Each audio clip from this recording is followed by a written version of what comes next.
Gloria walked into that waiting room at 10 o'clock on a Tuesday morning, and nobody looked up. 14 women. White furniture, low and geometric, the kind that costs more than it looks like it should. Glass walls looking out on the gray width of Midtown. The light was the flat, even light of a space designed for photography but not for living. A woman at the reception desk processed Gloria's sign-in without lifting her eyes from her screen, wrote the name on a printed sheet already crowded with names, and returned the card toward the chairs. Gloria found a seat near the window. She crossed one knee over the other, rested her portfolio on her lap, and looked out at the street below. This was a skill she had developed over 6 years of rooms exactly like this one. The capacity to be still inside her own presence while the room arranged itself around her as if she were not there. She was not invisible. Invisibility requires effort. It means someone has to work to ignore you, which means they have noticed you first. This was something else. It was the practiced quality of a room that had decided, collectively and without a meeting, that it already knows who the story is about. Gloria was not in the story. She had never been in the story. She was practiced enough by now to bring a book. At 10:20, the elevator at the far end of the reception area opened. The man who stepped out was not expected. She could tell because the woman at reception looked up for the first time since Gloria had arrived, and the particular expression on her face, a rapid recalibration, a reaching for the correct register, was the expression of someone who has suddenly realized the room they are managing is not the room this person is looking for. The man himself had already understood this. He stood in the threshold of the elevator for approximately 2 seconds and read the room with the thoroughness of someone accustomed to reading rooms. White furniture. 14 women. Sign-in sheet. Not the right floor. He was 50-something, Korean-American, in a dark bespoke suit that had been made for his exact dimensions. He was calm in the way that people are calm when they have long since stopped performing calm and simply inhabit it. He turned back toward the elevator. Then he stopped. He had seen Gloria by the window. It was 4 seconds. She would count them later, trying to reconstruct what had happened, and she would keep arriving at 4. He stood at the elevator, and he looked at her with an attention so specific and unhurried that it was neither a stare nor an assessment but something she did not have a word for yet, something that felt less like being seen and more like being recognized. Then he walked to the reception desk, took the printed sign-in sheet from the corner of the counter, glanced at it for less than a breath and set it back down. He reached into the inside pocket of his jacket, withdrew a card and said something quiet to the receptionist. Then he got back in the elevator. The doors closed. He was gone. The receptionist walked across the room and held the card out to Gloria. Gloria took it. It was heavy stock, cream not white. One side was a name and a phone number. On the other side, in ink, in small, clean handwriting with no wasted strokes for sentences. The campaign you deserve is not in this room. I believe I know where it is. If you would like to discuss it, I am available on Wednesday evening after 7. K.S. Gloria read it once. She read it a second time. She looked at the elevator. She looked at the card. She read it a third time. Before we go any further, where in the world are you watching from right now? Drop your city in the comments. We have viewers on every continent, and it never stops being extraordinary. And here is the question I want you to sit with. You are Gloria. You have just spent hours in a waiting room where nobody looked at you. A stranger, someone you have never met, someone you cannot immediately place, walks into the wrong room, looks at you for 4 seconds, leaves a card with your name on it and walks back out the door before you can say a single word. The card says the opportunity you deserve is not here, and that he knows where it is. Do you call? Tell me in the comments before you keep watching because everyone's answer is different, and I want to know yours. Before that Tuesday morning, before the card, before the elevator, before any of what follows, there is a brownstone in Crown Heights, Brooklyn, that smells of cocoa butter and cedar and frying plantains, and there is a woman named Gloria who grew up inside it. The brownstone has been in the family since 1978. Gloria's grandmother bought it with money she had saved for 11 years, and a stubbornness that several people had advised her, at various points, was impractical. They were wrong. She has lived there since before Gloria's mother was born, before the neighborhood changed and changed again, before the coffee shops arrived and the rents climbed and the people who had been there longest were required to explain their continued presence. The brownstone has not moved. Her grandmother has not moved. The smell, the particular combination of cocoa butter from the second bathroom, cedar from the hall closet, and whatever is happening in the kitchen on any given evening, is the smell of permanence.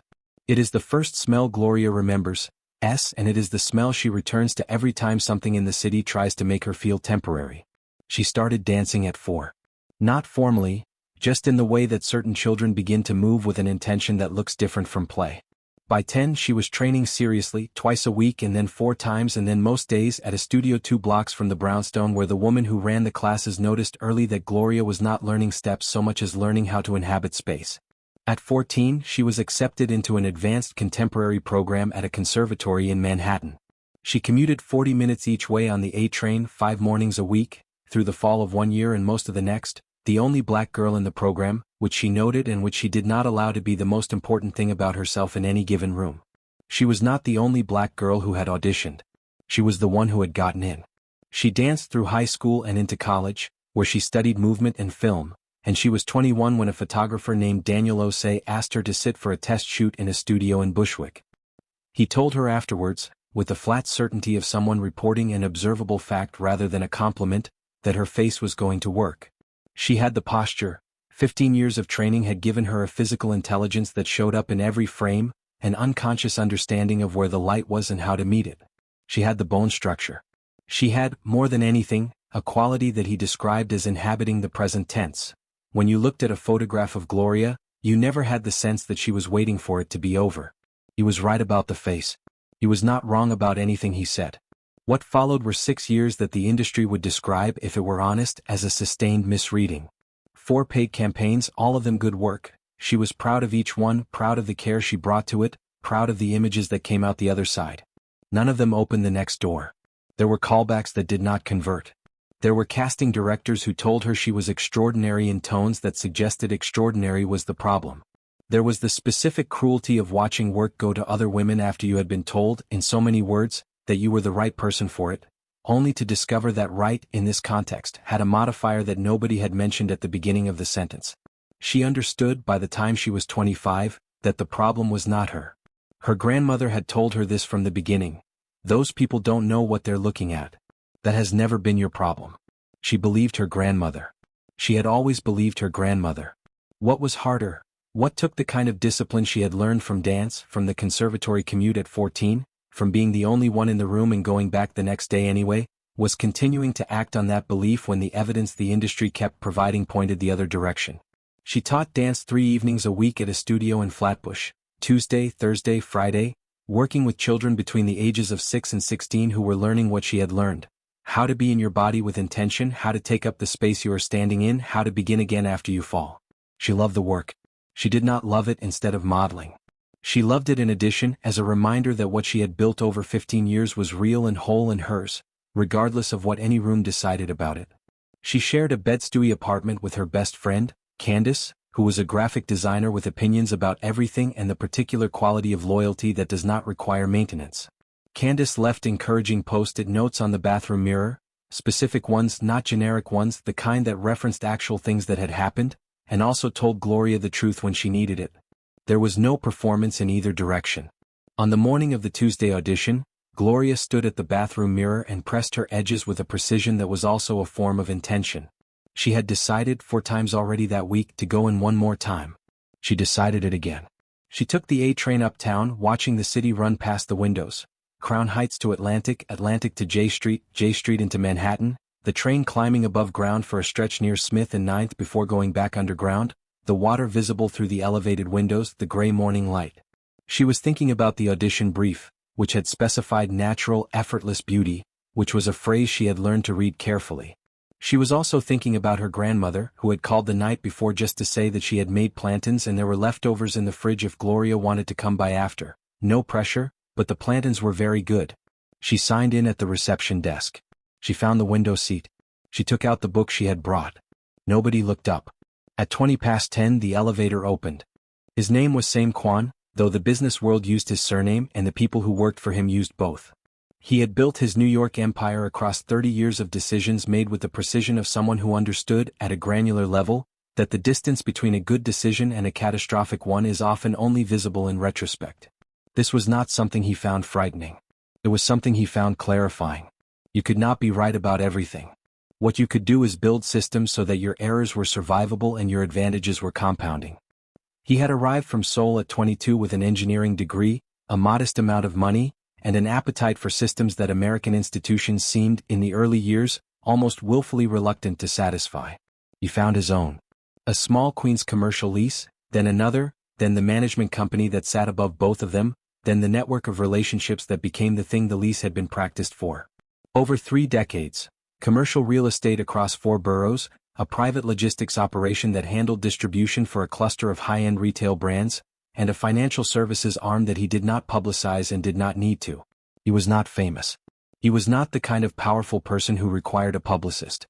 He was the kind of powerful that required, instead, a very good lawyer and 2 assistants who understood that his calendar was not a suggestion. His days were structured with the precision of someone who had learned that an unexamined decision was often only distinguishable from a catastrophic one in retrospect. He had not made an unplanned stop in 11 years. Every meeting was calendared. Every handshake was preceded by research. He had 2 assistants, one for the logistics operation, one for everything else, and a personal security detail that was always present and rarely visible.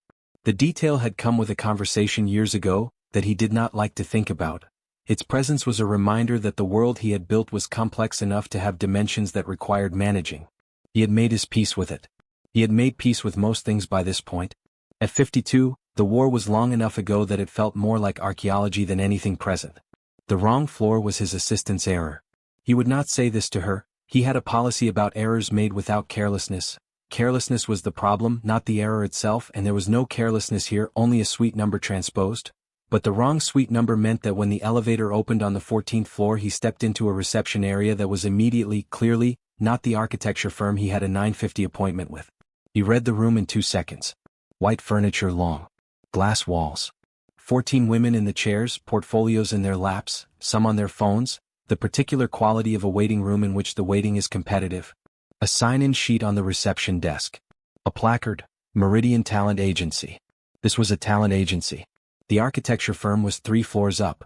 His assistant had given him the wrong number. He turned back toward the elevator. He pressed the button. Then he stopped. There was a woman in the window seat. She was not looking at him. She was looking out the window at the street below, her portfolio balanced on her knee, her posture, and this was the first thing he registered because posture told him things about people that their faces sometimes concealed, carrying 15 years of something disciplined and physical in every vertebra.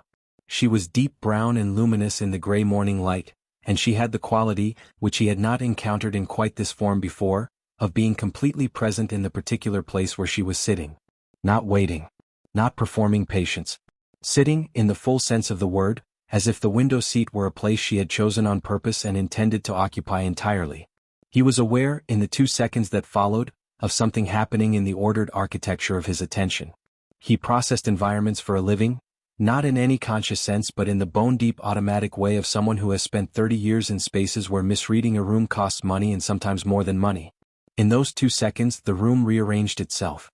The 14 women became the context. She became the subject. He thought, she is the only person in this room who looks like herself. He did not mean this as a slight against the others.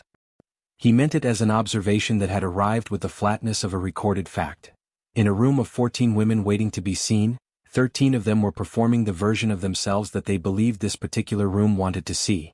Gloria was not performing anything. This was not studied carelessness or professional cool. Those were also performances, he could spot them from a distance. This was something else. This was a person who was so entirely herself that the room did not know what to do with her, and she had long since decided that this was not her problem to solve. For seconds. He had the thought, which was entirely clear and carried no ambiguity, she should not be sitting in that chair waiting for those people. This was not sentiment. Sentiment was imprecise and he distrusted imprecision. This was the same faculty that had told him, in 1997, to buy the Queen's building when the numbers said wait. The same faculty that had told him, in 2008, that the person across the table was lying about the 3rd item on the term sheet. He had a precise and expensive instrument for recognizing things that were being misvalued by the available market. It had never been wrong about a building. He did not see why it would be wrong now. He walked to the reception desk.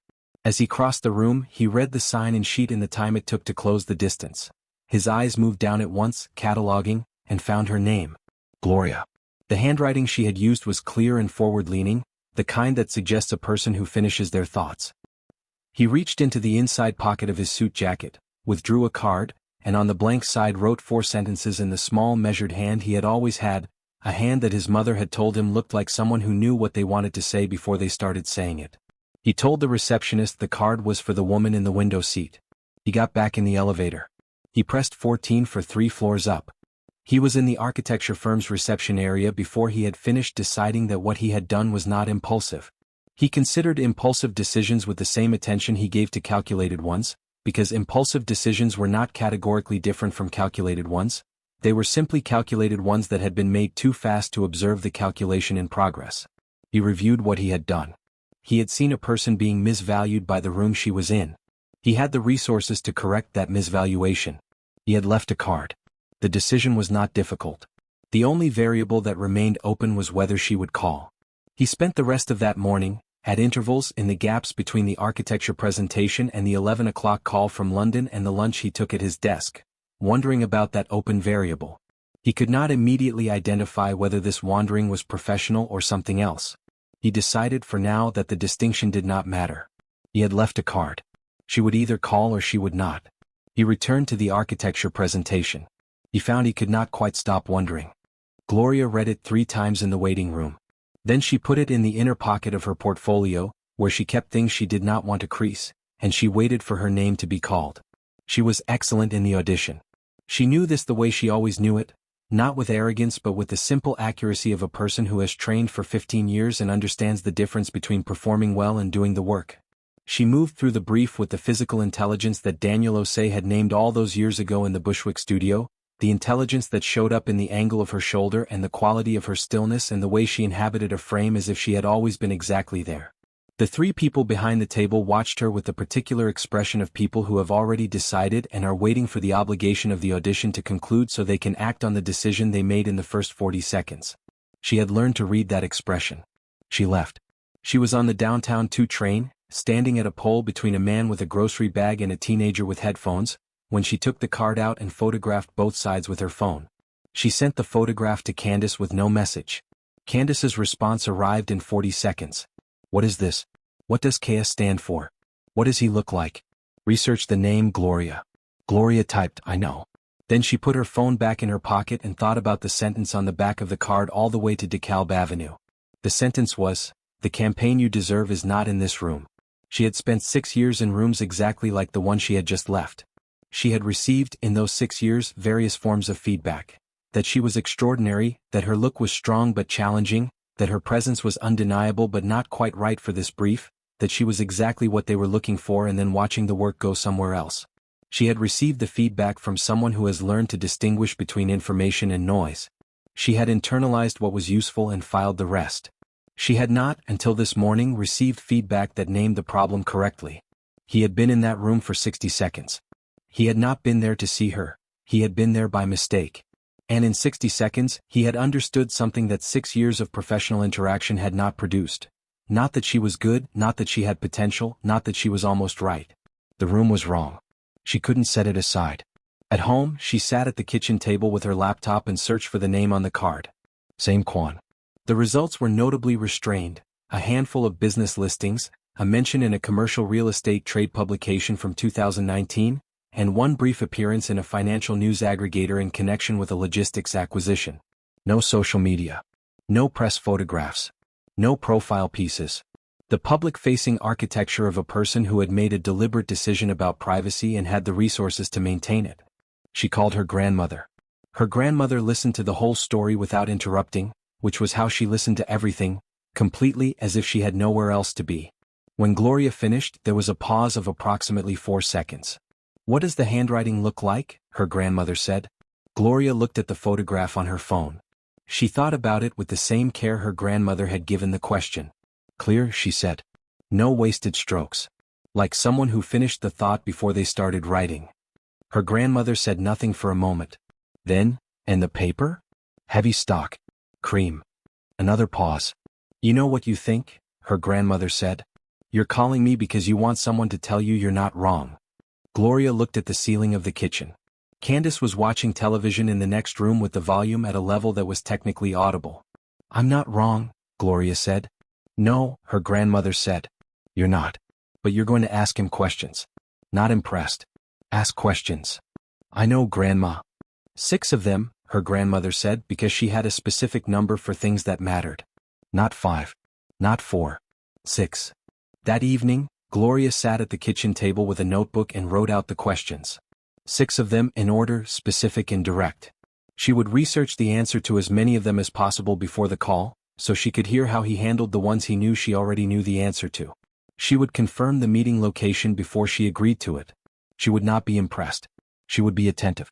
On Wednesday evening at 7:15, she sat at the kitchen table with the notebook open and her phone in her hand. From the living room she could hear the television and also, after a moment, the sound of it being turned down to a level that was theoretically inaudible. She called the number on the card. He answered before the second ring. "Gloria," he said. "Not a question." She said, "I have questions." A brief pause, and then something in his voice that was not quite a smile but was adjacent to one. "Of course you do," he said.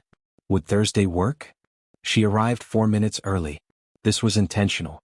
She chose her own table, a corner two-top with a sight line to the entrance and enough ambient sound from the room to make recording inconvenient, which was not something she thought he would do, but was a standard she applied regardless. She sat with her back to the wall, her notebook open, her pen uncapped. The notebook had 6 questions in order, numbered in the top corner of the page. She had spent Thursday morning reading everything publicly available about Same Quan, which was not much, and reading between the lines of what was there, which told her considerably more. She had called the restaurant to confirm the reservation was under his name. She had told Candace the address and the time and that she would text by 2:30 or that Candace was to call her. She looked at the 6 questions and then she looked at the door. He arrived exactly on time. She watched him come through the door, the same dark bespoke suit, a different tie, the same quality of occupying the room without requiring it, and crossed directly to her table. He had found her the same way she would have found him, sightline to the entrance, corner seat. He registered this as he sat down. He did not comment on it. She did not explain it. For a moment, neither of them spoke. 2 people taking each other's measure, honestly and without performance. She thought, he is not what I expected, and also he is exactly what the handwriting suggested. He thought, she is more. He did not mean more than he had expected. He meant more than the room he had found her in had any capacity to contain. She opened the notebook. "The first question," she said, "is about your business. You're not in fashion. Tell me why someone in real estate and logistics is making an introduction in the luxury brand space."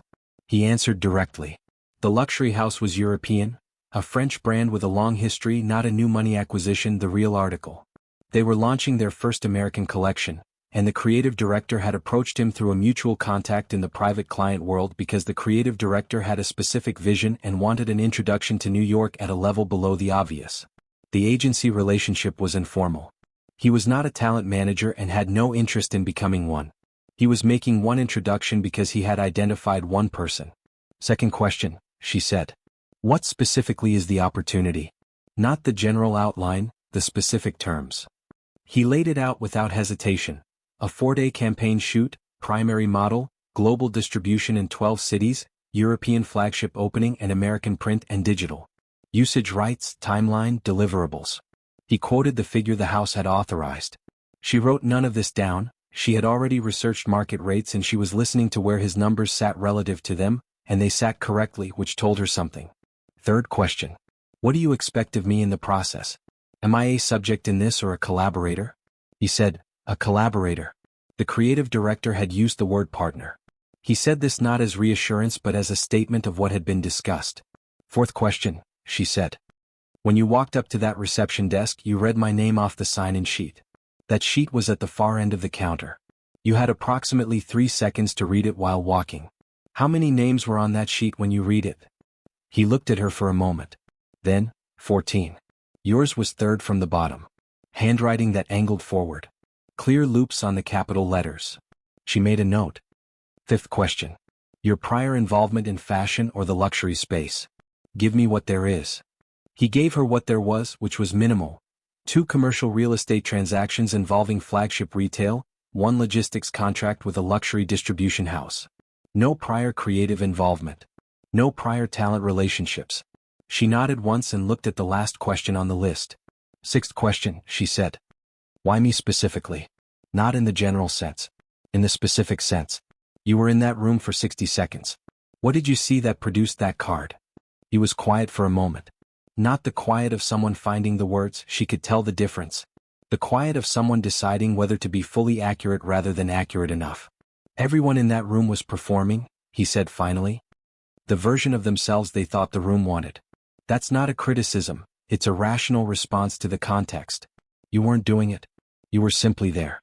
That quality is extremely rare in any professional context, and the people holding that audition were not looking for it. They were looking for something their existing vocabulary could accommodate. Your vocabulary is different from theirs. Gloria looked at him. That's the most precise answer I've received to that question in 6 years, she said. And I've been asked versions of it 100 times. She closed the notebook. Then she pushed back on 3 points she had held in reserve. She required her own legal review before signing anything, not the House's review. She required full creative approval over her representation, not consultation, approval. And she required documentation to be delivered by Monday, not Friday, which was when people who did not expect objections sent things. He agreed to all 3. He agreed without the pause she was waiting for, the pause that would have told her he needed to recalculate. He had already calculated. They ordered. The food was good. The conversation, freed from the structure of the notebook, moved in ways she hadn't expected. He asked her about New York the way someone asks who has been somewhere long enough to have opinions about specific blocks rather than neighborhoods. She told him about Crown Heights, the brownstone, the smell of the building in winter when her grandmother had the oven going. He told her about a Tribeca building he had bought in 2004 for reasons that were partly financial and partly, he admitted, because he liked the way it stood. She told him about the conservatory commute, the 40 minutes each way, the sense of moving between 2 cities that shared a name. She walked to the subway thinking it was the most honest first meeting she had ever had in a professional context. She was also thinking, though she did not quite name it yet, that it had stopped feeling entirely professional approximately 45 minutes before the check arrived. The client meeting was 3 weeks later.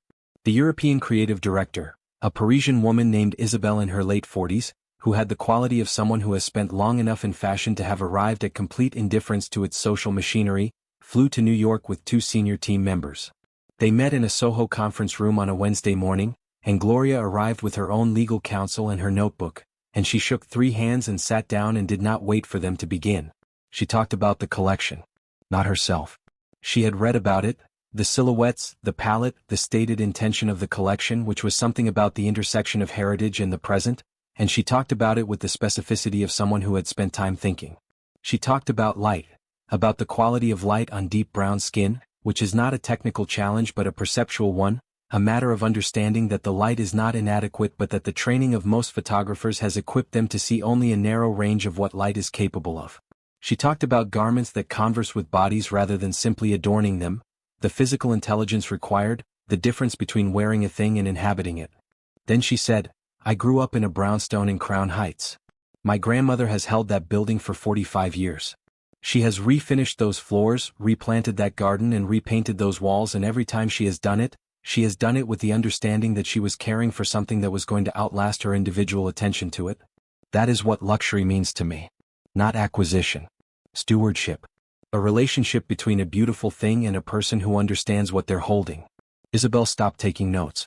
She looked at Gloria for a long moment, the focused, still look of someone who has suddenly recognized the thing they came here to find, and then she set her pen down and just listened.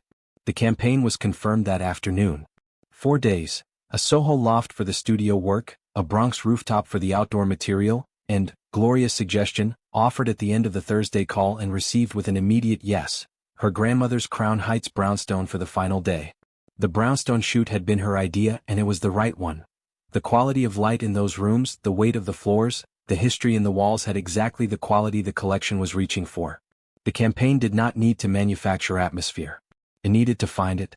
The shoot was the work she had been building for. 15 years of dance training applied to a frame. The physical intelligence that understood how to be in space, how to meet light, how to inhabit a garment with the same authority she had brought to the window seat on a Tuesday morning when nobody was looking. The photographer, a Lagos-born London-based woman named Adiz who had shot 3 campaigns Gloria admired, said nothing for the first 40 minutes of day 1 and then said, okay, which was everything. Day 2. Gloria was standing on the Bronx rooftop in a coat the color of burnt amber, the city behind her and below her and the gray morning light doing the thing she had described in the Soho conference room, and Adiz said, this is what we came here for. Day 3 at the brownstone. Her grandmother had made plantains. They were on the kitchen counter in a covered dish when the crew arrived at 8 in the morning, and 3 members of the wardrobe team discovered them within the first 20 minutes, and Gloria watched her grandmother note this with the quiet satisfaction of a woman who has always known that food is a form of argument. The brownstone was itself on camera. The light through the front windows, the quality of the floors, the way the rooms held the history of being loved correctly. Gloria moved through those rooms with the ease of someone who had grown up in them, and the camera found it, and Adiz said nothing, which meant everything was right. Day 4 back in the Soho loft, finishing. Gloria looked at the contact sheets that evening, just the first pass, not the selects, and understood that what they had made was real. Not good for what it was. Real. The campaign launched in 12 cities on a Tuesday morning, 6 weeks later. New York, London, Paris, Milan, Lagos, Seoul, Sao Paulo, Los Angeles, Tokyo, Sydney, Amsterdam, Johannesburg. It launched without a press announcement. The house preferred discovery, and the discovery was immediate and simultaneous in the way that things spread now. A fashion journalist in London posted one image from her personal account at 7 in the morning GMT, and by noon New York time, the conversation had been happening for 5 hours in multiple languages. The industry discovered, simultaneously and publicly, that Gloria had always been right. The callbacks she had walked away from, the near misses, the rooms that had told her she was extraordinary and done nothing with it, all of that retroactively made legible. She had not arrived. She had always been there. The industry had finally caught up. She received, in the 10 days following the launch, 43 inquiries. She answered none of them directly. She had a policy. She took 3 meetings with her lawyer and reviewed everything. She took one of the 3 follow-up campaigns offered. A campaign she wanted to do from a brand whose work she had respected for years. She declined too. She kept teaching Tuesdays and Thursdays in Flatbush. On Tuesday afternoon, 3 days after the launch, a 9-year-old named Destiny, who had been in Gloria's class for 2 years, came in holding her mother's phone with the campaign image on the screen and said, "Miss Gloria, is this you?" "It is," Gloria said. Destiny considered this. Then she said, "You look like yourself." Gloria thought about that for the rest of the day. The models from the waiting room were quiet on the subject.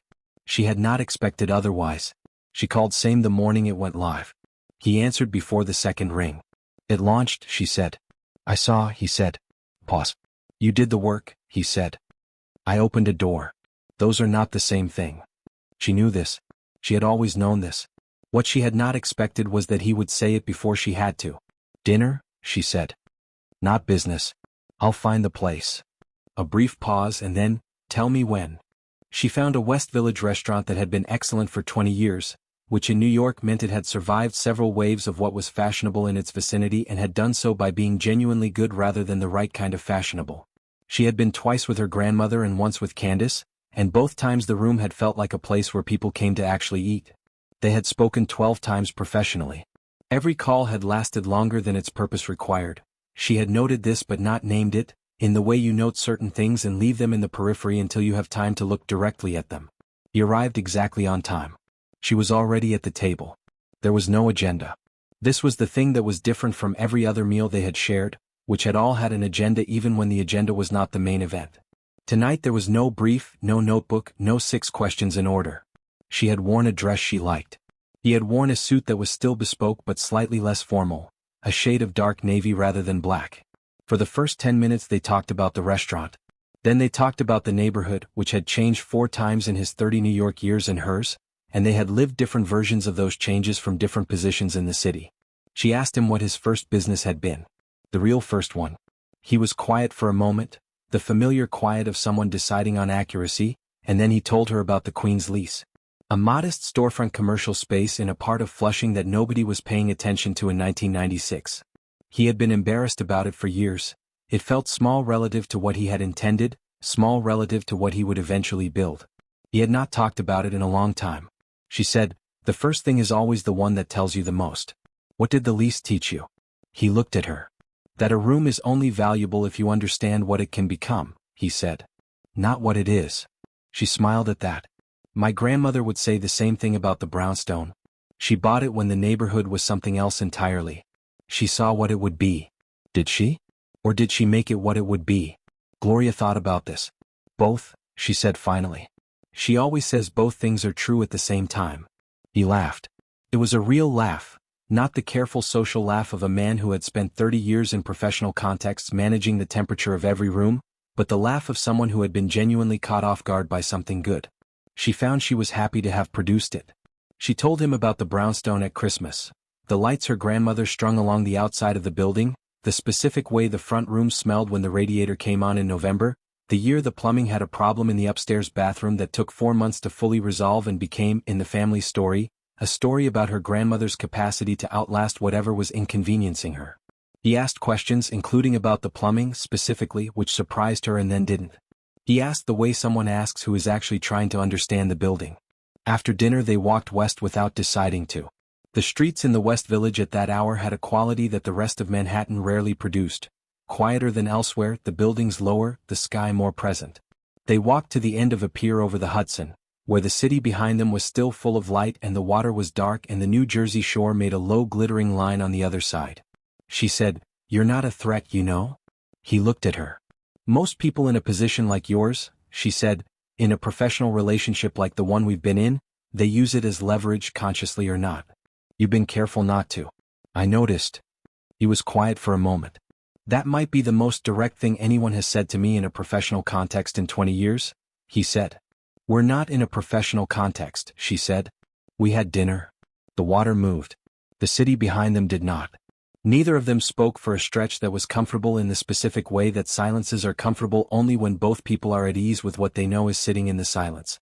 She was thinking, this is what an honest beginning feels like.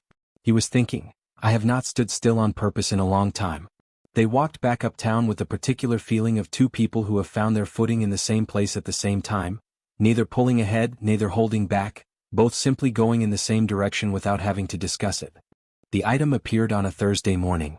3 sentences in a fashion column that had made its reputation on the specific information it published before anyone else published it. Gloria's name, Same's name, and the phrase, the introduction behind the campaign. That was all. 3 sentences. In 48 hours the 3 sentences had been picked up, excerpted, speculated upon, and inflated into a story that the column had not written. This was how the industry processed information it could not verify. It filled the gaps with inference presented as fact, inference presented as implication, and implication presented as something everyone already knew. Within 48 hours Gloria was aware that 3 other columnists had called her agency, that 2 major brands had used the occasion to reach out through professional channels, and that a number of people who had not returned her calls in the 6 years before the campaign launch were suddenly available. She answered none of them. She had a policy, and the policy existed precisely for moments like this one. The harder question was the one she was asking herself at the kitchen table on Friday morning while Candace pretended to be asleep in the next room, which Candace was not. They had not defined what they were. This was not an accident. They had both, she thought, arrived at the same unspoken agreement that what was between them was real enough to deserve to develop without being named before it had fully formed, which was the way you protected something from becoming a performance of itself. But external pressure had arrived before they were ready, and external pressure had a particular talent for turning private things public before you had decided what story you were telling. She called him. He had seen the piece. He said so before she finished the first sentence. "I want to know what we are doing," she said, "before the world decides for us." A pause, the precise pause, not a hesitation. "Come to the office," he said. Not a call. She had not been to his office. This would be the first time. His Midtown office was what she had expected.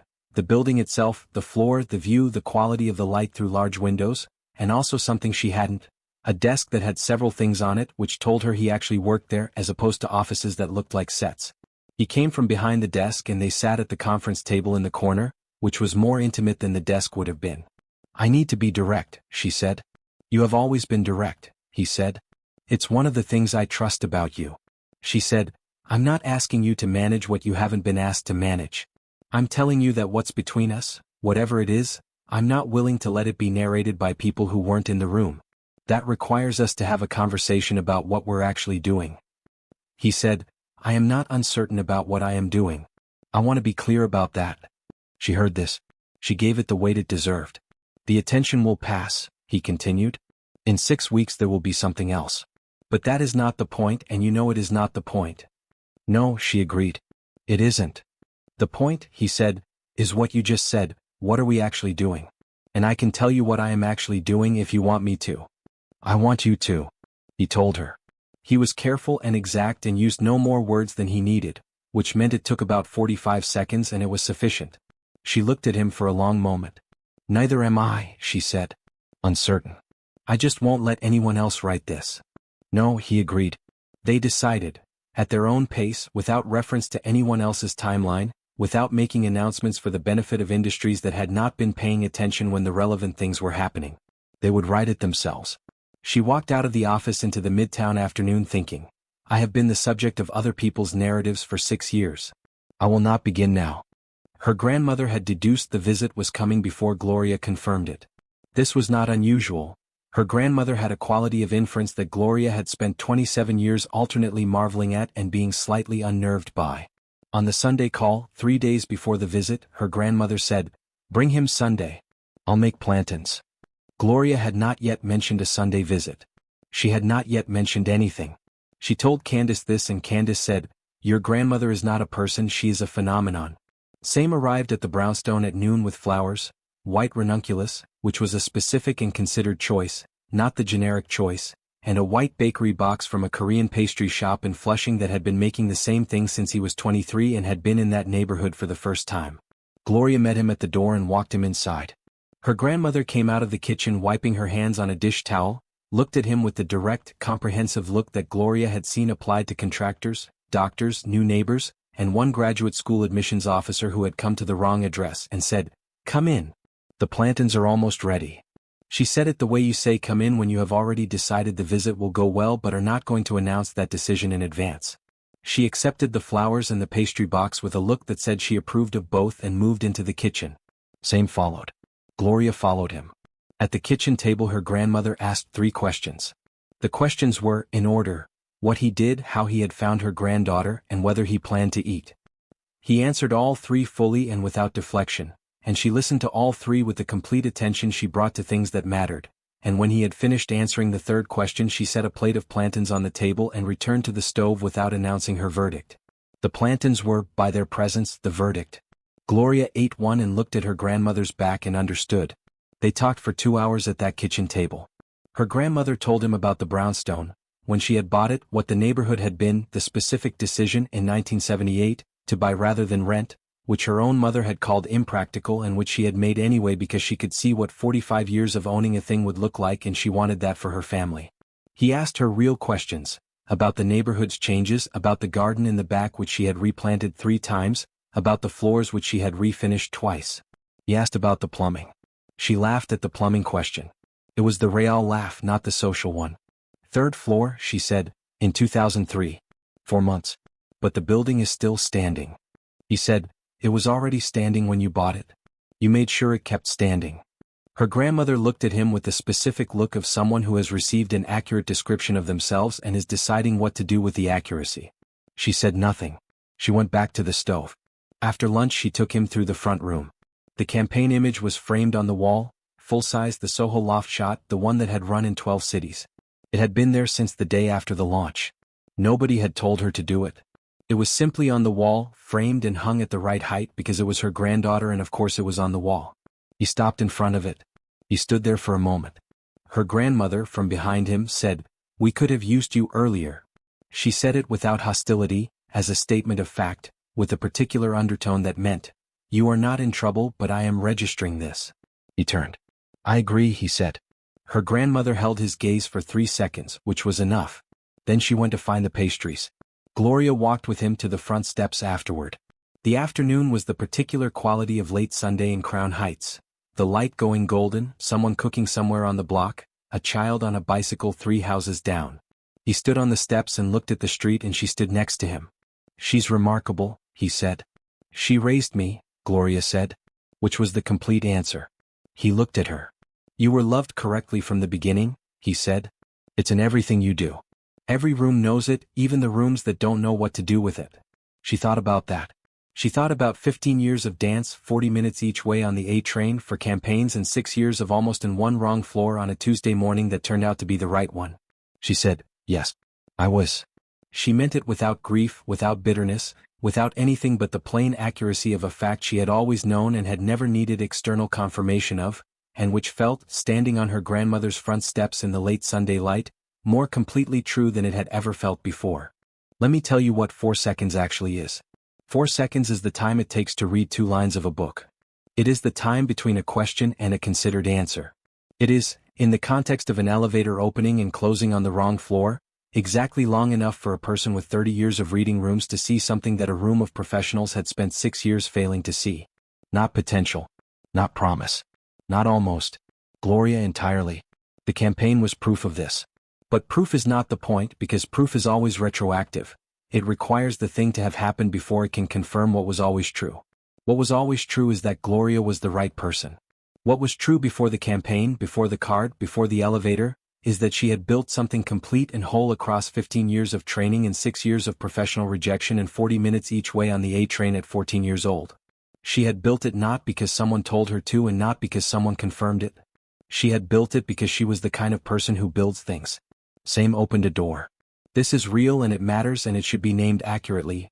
The door existed and he opened it, and what came through it was not a version of Gloria that he had created but the full version of Gloria that had been standing on the other side of every closed door for 6 years. He did not save her.